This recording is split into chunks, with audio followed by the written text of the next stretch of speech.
Bon, ces choses-là, il faut les répéter. Tant pis, des fois, on prend quelques coups au passage. Hier, j'ai lu un papier que j'ai trouvé vraiment dans cette tradition la plus méprisable du soi-disant contrôle médiatique. Vous savez, il m'avait fait le coup une fois. J'avais dit, il y a 31 000 enfants sans toit. Il dit, non, non, il n'y en a que 30 000. Et en plus, on les loge le plus souvent à l'hôtel. Tout va bien, non? Est-ce que tout ne va pas bien? S'il n'y en a pas 31 000, mais qu'il y en a 30 000.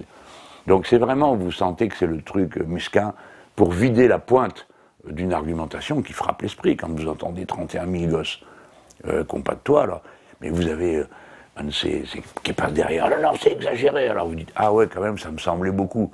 Et vous n'apercevez pas qu'ils vous ont roulé, il y en a 1000 de moins, disent-ils, c'est même pas vrai. Bon, là c'est pareil. J'ai dit, il y a 565 personnes qui meurent sur leur poste de travail. Tac, faites checking. Le chiffre est exagéré. C'est 545. Ah, il y en a 20 de moins. Tout va bien, non?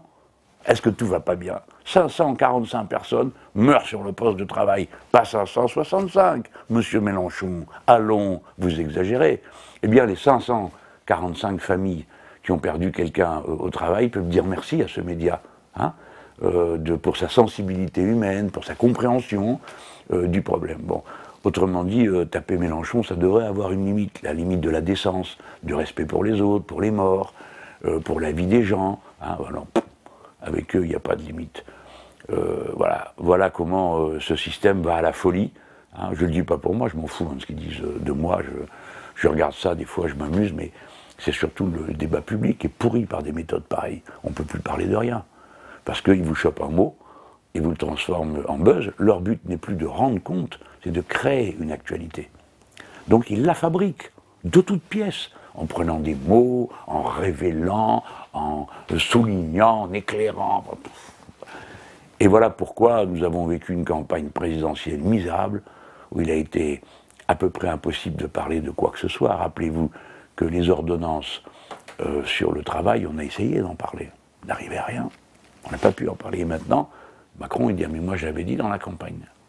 Et nous, quand on y répondait, rien. Mes propos, est-ce qu'il y avait un mot qui était passé? Ça, oui. Et puis les costards de Fillon, formidable, hein, dans les médias, les costards de Fillon. Avec cette espèce d'approche un peu fascisante, anti-parlementaire, anti-politique, contre tout le monde, jamais contre eux-mêmes, jamais le moindre esprit critique. Bon. Et donc le pays a roulé à cette situation, vous êtes arrivé à 57% d'abstention à l'élection. À l'élection présidentielle, je vous rappelle à tous qu'il y avait quand même déjà un haut niveau d'abstention. Hein, et donc ce pays est une poudrière.